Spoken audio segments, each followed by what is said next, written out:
want you to spend the next 10 minutes being absurdly self-indulgent, which is advice I would almost never otherwise give people. I want you to not think about the things you can't control. AI, politics, your parents, your social media feed, your Tinder alerts. By locking in on you for the next 600 seconds, I'm very confident that you're going to walk away with what I think is the single best hack for longevity, purpose, and living the type of lives that we want to live. First, who is this middle-aged dude preaching a gospel of self-indulgence? Well, the 20-year-old version of me, I'm very confident, was a much less impressive version of you. 3 years into college, I had a 1.491 grade point average that I was dragging around. I was smoking a pack of Camel Lights a day. I was drinking prolifically. At night, I was delivering pizzas in my diesel VW Rabbit. I was remarkably unhealthy, and I was remarkably unremarkable. Within a decade, I'm interviewing presidents, I'm covering the White House for the Wall Street Journal and the Washington Post. Soon after, I'm starting and running companies, first Politico, then Axios. So what the hell happened? In those dark times and in now some very good times, I've really tried to become a student of what does it take to be successful and what makes great people great. What brings them real success. And there is a commonality to all of them, that all of them maniacally focus on controlling life's variables that you can control. You control you. That became my mantra, and that became my map for life.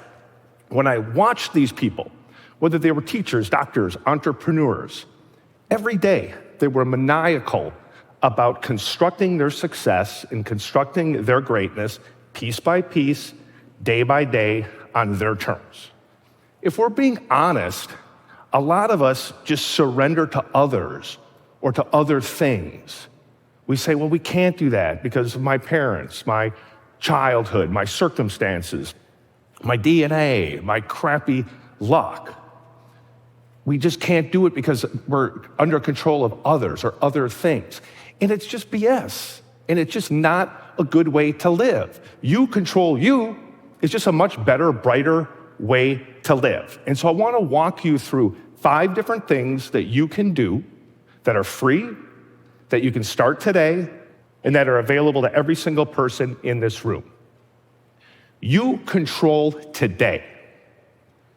From the moment you wake up to the moment you go to bed, you have scores of decisions to make that only you make. Do you doom scroll or do you meditate? Do you eat Lucky Charms or do you eat a healthy breakfast? When someone snaps at you, do you snap back or do you show a little bit of grace? At night, do you get hammered or do you get some sleep? You make each one of those decisions. And every one either leads to happiness and feeling better about yourself or sadness and feeling like crap. Nobody wants to feel like crap. So how did I get from the DC, or from Oshkosh and my 1.491 to DC and then having some success? It was studying other people who were smarter than me, who were better than me, who were more talented than me, who were better read than me, who just knew a lot more than me, who were healthier than me. And then I tried to copy them. If they read a book I hadn't read, I read it. Or if they used a word I'd never heard in Oshkosh, I wrote it down on a piece of paper and I would work it into my vocabulary. If they were fitter than I were, I tried to copy their habits. I started to take control of what we can control. You control you. You control your reactions. The best advice I ever got was 5 words. Do the next right thing. Do the next right thing. It's really hard to be a good person. It's hard to be moral. It's hard to do all the things right. It's pretty easy to do the next right thing. And if you do that, if you do things that would make you proud, your parents proud, your kids proud, your friends proud, you do that and then do it again, suddenly you're a pretty good person. And then if you do it in bad times, you can become a great person. My personal motto the last 15 years is when shit happens, shine. Meaning, in the worst of times, when really bad things happen, that's when I really want to do the next right thing. That helped me through one of the hardest periods of my professional life. I had started Politico, it was my baby, it's emotional.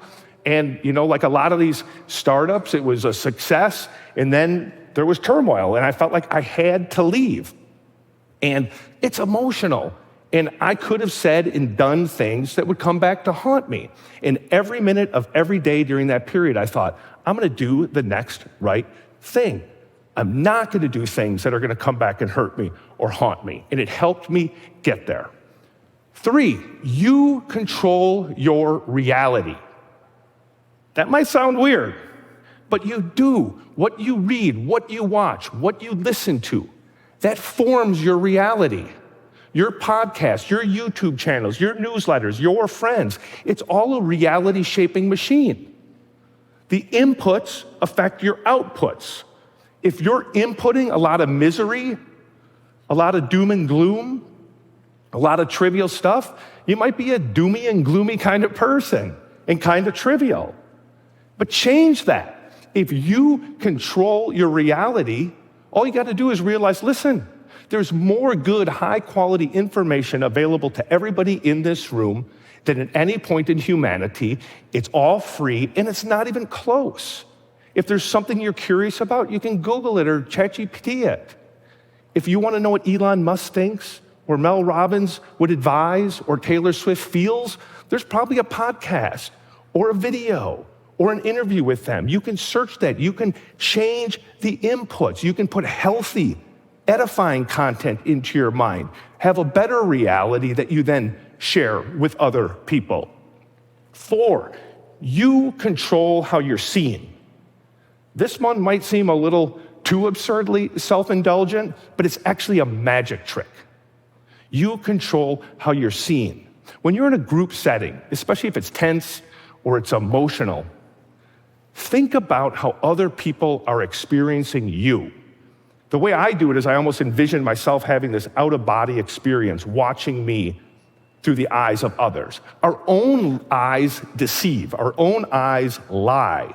But if you look at how other people feel and experience you, then you know the impression that you're leaving, that you want to leave.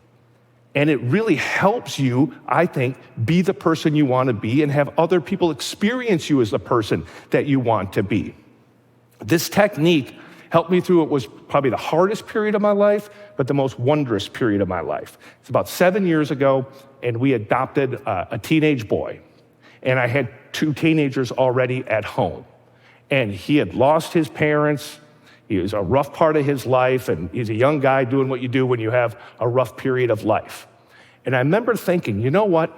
He's going to be watching me. My kids are going to be watching me. My wife's going to be watching me. If I show love, if I show forgiveness, if I show persistence, if I show grit, that's going to echo through how they experience what we're going through.